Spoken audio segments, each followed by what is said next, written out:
আমার ঘি রেডি।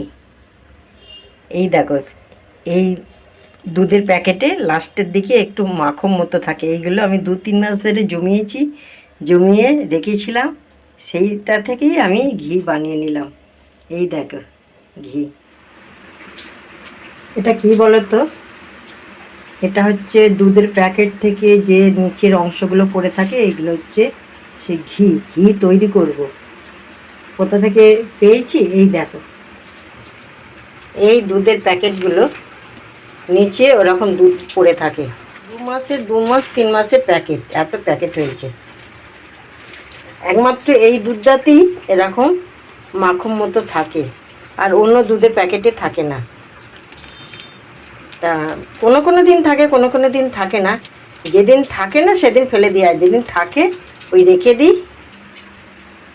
জমিয়ে রেখেছিলাম বলে এই যে ঘিটা করব, এইগুলো পুরো মাখন। দেখো,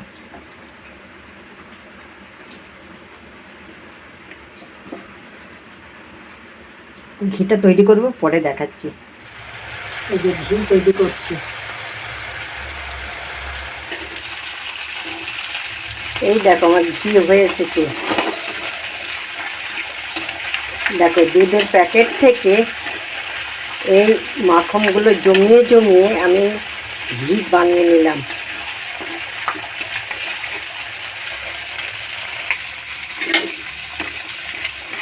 এই দেখো, যত চুঁয়ো চুঁয়ো এই লাল লাল হয়ে যাবে, এবার ঘি আমার হয়ে এসেছে। আমার ঘি রেডি।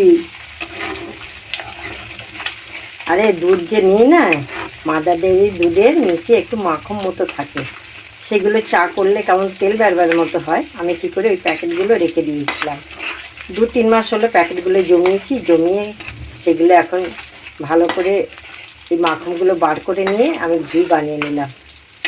ঘি তৈরি। এবার আমি ঢালবো। এই যে আমার ঘি রেডি। এই দেখো কতটা ঘি হয়েছে। ফেলে দেওয়া জিনিসটা নিয়ে আমি ঘি বানিয়ে নিলাম। কেমন লাগছে বলো।